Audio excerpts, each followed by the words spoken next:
एक समयको कुरा हो। के भएछ भनेदेखि अब त्यहाँबाट सारा सम्पूर्ण ठाउँमा कलियुग लागेछ। कलियुग लागिसकेपछि अब कहाँ जाने के गर्ने, सारा सम्पूर्ण ऋषि महर्षिहरू ज्यादै नआतेर गएर अब कहाँ जाने हो, के गर्ने होला, कसको शरणमा जाने भन्दा सारा सम्पूर्ण गएछन्। र अहिले ब्रह्माजीले नै हो यो सृष्टि गरेको। ब्रह्माजीले कतै कलियुग नलाग्ने ठाउँ सृष्टि गरेका छन् कि छैनन् त भनेर आफूले त्यहाँबाट अगाडि बढ्दै बढ्दै बढ्दै बढ्दै जानुभयो। त्यही बेलामा सारा सम्पूर्ण ऋषिहरू गएर अहिले ब्रह्माजीका शरणमा गएर त्यहाँबाट बताउन लागे। अब लौन परमात्मा, हे पितामह, यहाँलाई हामीले के बताउँछौँ भनेदेखि अब तपाईँले चाहिँ हाम्रो यो कल्याण गराउनु पर्यो। एउटा कुरा बताउँछौँ भन्दाखेरिमा के कुरा होला भनेर सोध्नु भएको थियो। सम्पूर्ण ठाउँमा यहाँले कलियुग लाग्ने ठाउँ बनाउनु भएछ। अब कलियुगको प्रभावले गर्दाखेरिमा सारा सम्पूर्ण मनुष्यहरू असुर गतिमा प्राप्त भइसकेका छन्। अब कसैसँग पनि राम्रोसँग मित्रता भएको छैन। चोरेर खान र लुटेर खान सारा सम्पूर्णले सिकिसके। कलियुगको प्रभावले गर्दाखेरिमा सम्पूर्ण जनाहरूको मन नै स्थिति नै परिवर्तन भइसकेको छ। त्यसैले गर्दा के गर्ने होला, लौन मेरो भगवान परमात्मा रे, लौन मैले अब हामीले कहीँ पनि ठाउँ पाएनौँ भनेर त्यहाँबाट बताउन लाग्नुभयो। त्यही बेलाका बिचमा अहिले ब्रह्माजीलाई त्यति कुरा बताएर त्यहाँबाट चिन्ता व्यक्त गर्न लागे। असुरको अत्याचारले सबै व्याकुल भए, असुरको अत्याचारले सबै व्याकुल भए। ब्रह्माजीको शरण पर्न ऋषिहरू गए। असुरको अत्याचारले सबै व्याकुल भए। ब्रह्माजीको शरण पर्न ऋषिहरू गए। असुरको अत्याचारले सबै व्याकुल भए। ब्रह्माजीको शरण पर्न ऋषिहरू गए।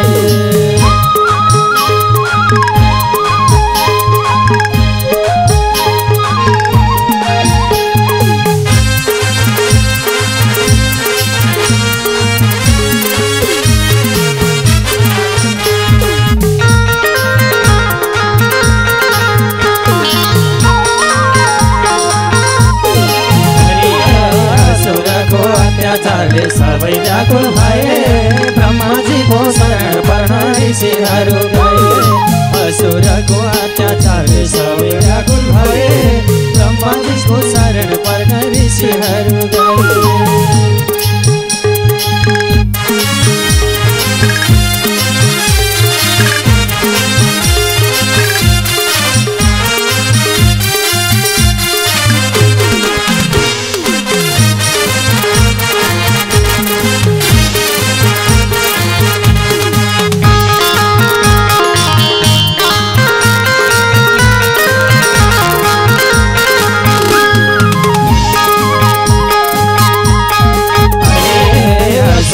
अत्याचारले सबै व्याकुल भए। ब्रह्माजीको शरण पर्न ऋषिहरू गए। असुरको अत्याचारले सबै व्याकुल भए। ब्रह्माजीको शरण पर्न ऋषिहरू गए। हरे ब्रह्माजीको शरण पर्न ऋषिहरू गए। हरे ब्रह्माजीको शरण पर्न ऋषिहरू गए। यसै प्रकारले गर्दाखेरिमा अहिले सारा सम्पूर्ण जति पनि रहेका थिए ऋषिहरू त्यहाँबाट अगाडि बढिसकेपछिका बिचमा अगाडि बढ्दै बढ्दै बढ्दै जानुभयो। अनि गएर सोधिसकेपछि के गर्ने होला, भगवान कलियुग लाग्न लाग्यो, के गर्ने होला भनेर सोद्धा अब त्यहाँबाट ब्रह्माजीले के कुरा विचार गर्नुभयो भनेदेखि यसो मनन गर्नुभएको थियो। उहाँको आँखाबाट आँसु आयो अनि त्यही आँसु एउटा चक्रको रूपमा परिणत भयो। त्यही चक्रलाई अहिले ब्रह्माजीले बताउन लाग्नुभयो। आफूले लौ बाबु हो, तिमीहरूलाई मैले एउटा कुरा बताउँछु। यो चक्र जहाँ गएर खस्छ त्यो ठाउँ ज्यादै न परम पावन क्षेत्र हुनेछ, त्यही ठाउँमा जानु भनेर पठाउनु भयो। अहिले सारा सम्पूर्ण ऋषिहरू पछाडि दौडँदै दौडँदै गएका थिए। अगाडि बढ्दै बढ्दै बढ्दै बढ्दै जाँदा त्यही बेलामा अगाडि बढ्दै बढ्दै गइरहेका थिए एउटा अरण्य भनेको जङ्गल। त्यस प्रकारले गर्दाखेरिमा त्यो अरण्यमा गइसकेपछिका बिचमा त्यहाँबाट अब त्यो अरण्यमा गइसकेपछि निमि नाम गरेको चक्र खस्यो। त्यही दिनबाट अरण्यमा खसेको कारणले गर्दा निमि सन्धि अरण्य नैमिष अरण्य क्षेत्र भयो। त्यही ठाउँमा कलियुग लाग्दैन अरे भनेर एउटा ऋषिले सुने, अर्को ऋषिले सुने। सुन्दैमा आज एउटा ऋषि आए, भोलि अर्को ऋषि आए। गर्दा गर्दैमा 88,000 ऋषिहरू आएर अहिले सौनकादि ऋषिलाई मुख्य कर्ताको रूपमा भूमिका निर्वाह गराएर अरू सम्पूर्ण जनाहरू त्यहाँ सुनेर बस्न लागे। त्यही बेलामा अब के बताउन लाग्छन् भने तोया खलु पुराणानी सेती हाँसानी चानक भगवान परमात्मा तपाईँले सम्पूर्ण प्रकारका कुराहरू पढिसक्नु भएको छ। यहाँले स इतिहासहरू पनि यहाँले के गर्नुभएको छ भनेदेखि पढिसक्नु भएको छ। यसै कारणले गर्दा हजुर त व्यासको शिष्य पनि हुनुहुन्छ। त्यसैले गर्दा एउटा कुरा यहाँलाई हामीले 6वटा प्रश्न गर्छौँ भगवान भनेर सोद्धा के कुरा होला भनेर सोध्नुभयो। 6वटा प्रश्न यहाँलाई गर्छौँ, यहाँले बताउनुहोस् भनेर भन्न लाग्नुभयो। त्यही बेलामा किम श्रेयः शास्त्र सारकः स्वावतार प्रयोजनम किम कर्म केवतारस्य धर्मकम शरणम गता।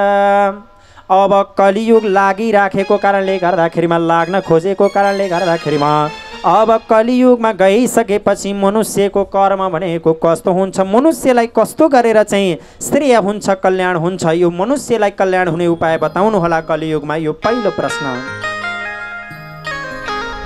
त्यसै गरेर यहाँले धेरै प्रकारका शास्त्रहरू पनि सुनिसकेको कारणले गर्दा शास्त्र सारकः शास्त्रको सार के हो यो पनि सुन्न पाऊँ भनेर बताउन लाग्नुभयो। त्यही बेलामा अब दोस्रो प्रश्न भयो।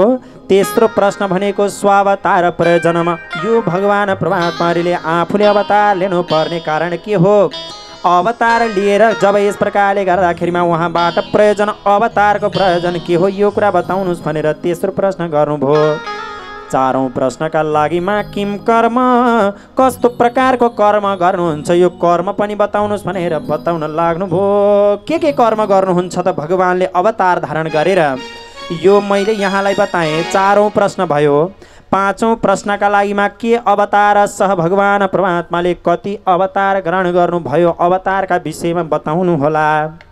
यो सुन्ने इच्छा ज्यादै नरहेको कारणले गर्दाखेरिमा यो सम्पूर्ण प्रकार मैले जति कुराहरू सोधेँ यहाँले बताउनु होला भनेर 5वटा प्रश्न गर्न लाग्नुभयो। अब 6औं प्रश्नको लागिमा चाहिँ कृष्णचन्द्र भगवान परमात्मा धराधाममा हुन्जेलमा यो धर्म कृष्णको शरणमा थियो।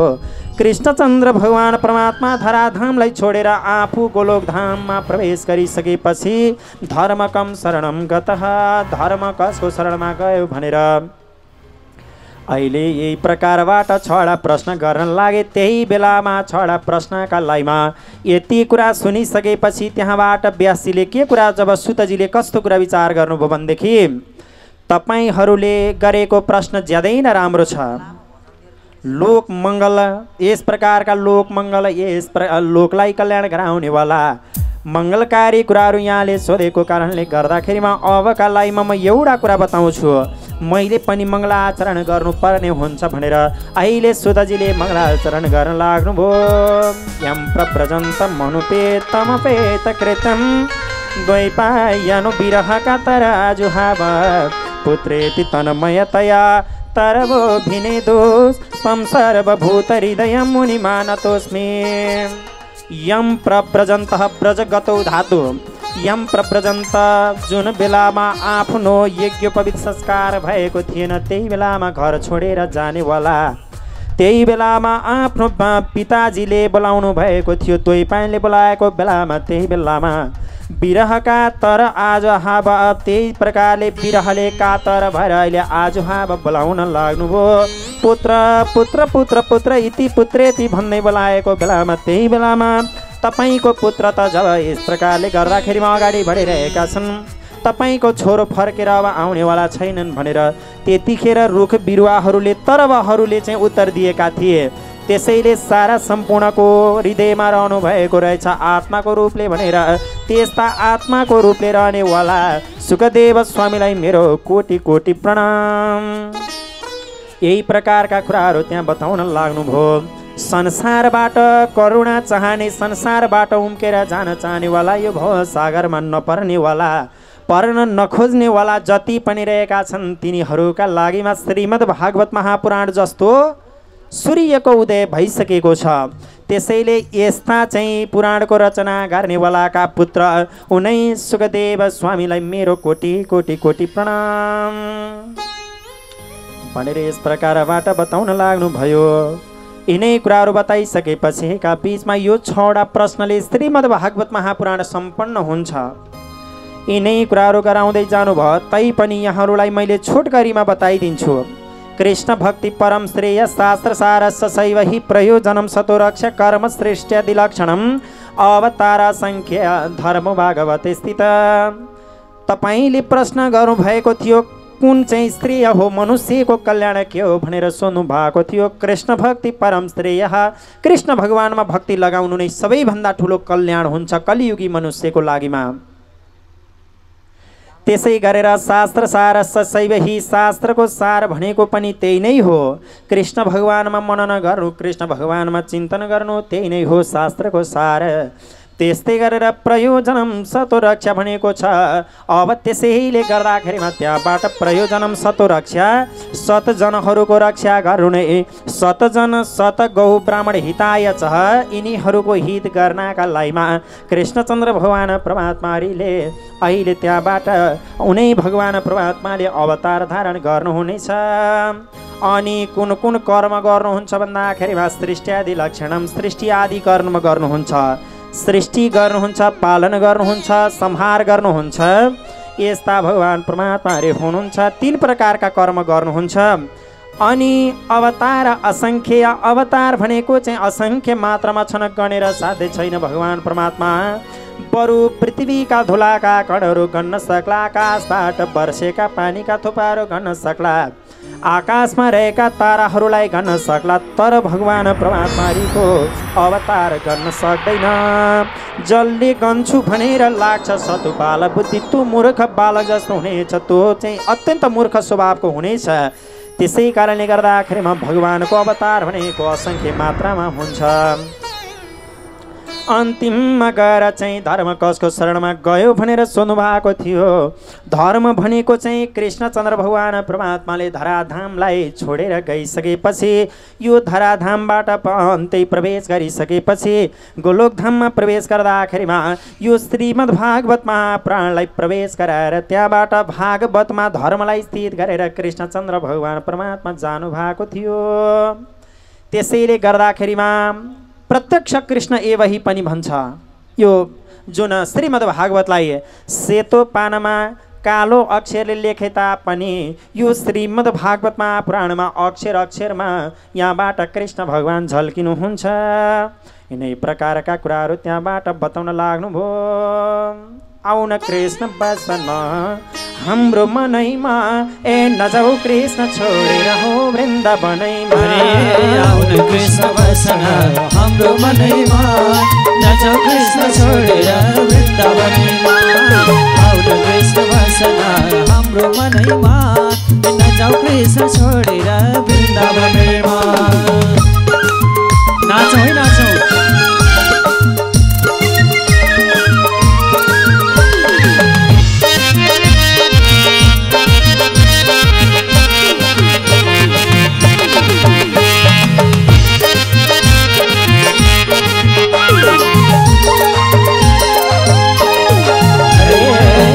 कृष्ण बसन हाम्रो मनैमा, नजाऊ कृष्ण छोडेर वृन्दावनैमा। आउन कृष्ण बसन हाम्रो मनैमा, नजाऊ कृष्ण छोडेर वृन्दावनैमा।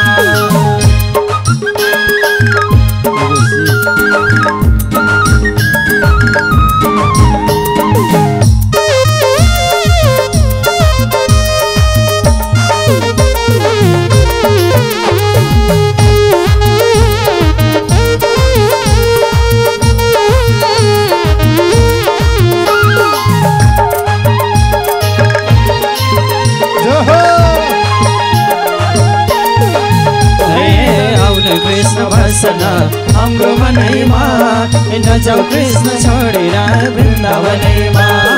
आउन कृष्ण बसन हाम्रो मनैमा, नजाऊ कृष्ण छोडेर वृन्दावनैमा।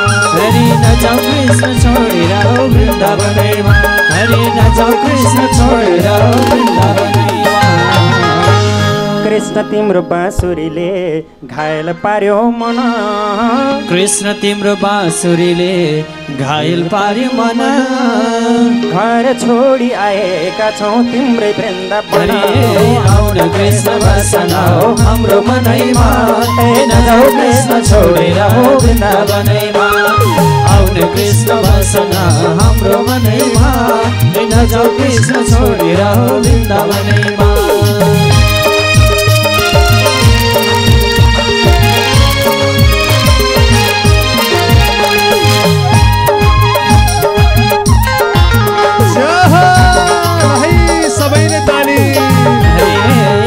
कृष्ण बसन हाम्रो मनैमा, नजाऊ कृष्ण छोडेर वृन्दावनैमा। आउन कृष्ण बसन हाम्रो मनैमा, नजाऊ कृष्ण छोडेर वृन्दावनैमा। नजाऊ कृष्ण छोडेर वृन्दावनैमा, नजाऊ कृष्ण छोडेर वृन्दावनैमा। यसै प्रकारसँग अहिले बताउँदै जान लाग्नुभयो। मैले यहाँलाई 6वटा प्रश्नसम्मका कुराहरू त मैले बताउँदै आएँ। अब हजुर के सुनिबक्सन्छ भनेर बताउनु भएको थियो। त्यही बेलामा नारायणम नमस्कृत्य नरम चैव नरोत्तमम, नारायणलाई नमस्कार गरेर त्यस्तै गरेर नरमा चैव उत्तमम भन्छ। नरम चैव उत्तमम, त्यस प्रकारले मनुष्यहरूमा उत्तम रहनुभएका नर नारायणलाई नमस्कार गरेर, त्यसै गरेर देवीम सरस्वतीम, देवीलाई नमस्कार गरेर सरस्वतीलाई नमस्कार गरेर व्यासलाई नमस्कार गरेर जयम उदिरहेत, म यो चाहिँ शास्त्रको थालनी गर्न चाहन्छु भनेर अहिले सुदजीले त्यहाँबाट कथा प्रारम्भ गर्न लाग्नुभयो। लौ त अब सौनकादि ऋषिहरू यहाँहरू ध्यान दिएर सुन्दै जानुहोला। म यहाँहरूलाई बताउँदै जानेछु भगवानका लीलाहरू, भगवानका गुणहरू मैले यहाँहरूलाई सुनाउँदै जानेछु।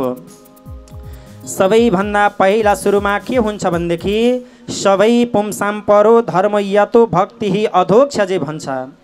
पुंसाम मनुष्यहरूको सबैभन्दा ठुलो धर्म भनेको के हो भने भगवान परमात्मा हरिमा अधोक्ष, भगवान परमात्मा हरिमा अहैतुकी भक्ति। अहैतुकी भनेको हेतुरहित धर्म गर्नु, हेतुरहित भक्ति गर्नु। जस्तो मलाई कुनै पनि कामनाले भक्ति नगर्नु, त्यो नै सबैभन्दा उत्कृष्ट भक्ति हुनेछ। मलाई त्यहाँबाट गाडी चाहियो, घोडा चाहियो, घर बनाउनु पर्यो इत्यादि प्रकारका कामनाहरू लिएर यहाँहरूले यदि जब यस प्रकारले गर्दाखेरिमा त्यो चाहिँ भक्ति गर्नुहुन्छ भने त्यो मध्यम भक्ति भयो। उच्च भक्ति भनेको, सर्वोत्कृष्ट भक्ति भनेको चाहिँ कामना रहित गर्ने भक्ति। मलाई केही पनि कामना छैन, भगवान परमात्मा यहाँले दिने मोक्षसम्मका कुराहरू, मलाई कैवल्य मुक्तिका कुराहरू, कुनै पनि कुराहरू मलाई आवश्यकता छैन। बस हजुरको चरण कमलमा मेरो मन सधैँ न लागिरहोस् भनेर त्यहाँबाट त्यस्तो प्रकारको भक्ति गर्नु उत्कृष्ट भक्ति।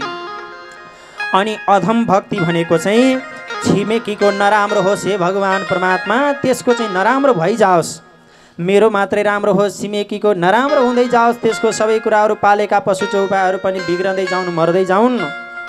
यस प्रकारबाट उसको नराम्रो चिताएर आफ्नो कल्याण गराउनका लागि गरिने भक्ति भनेको अधम भक्ति हो। त्यस्तो भक्ति नगर्नुहोला।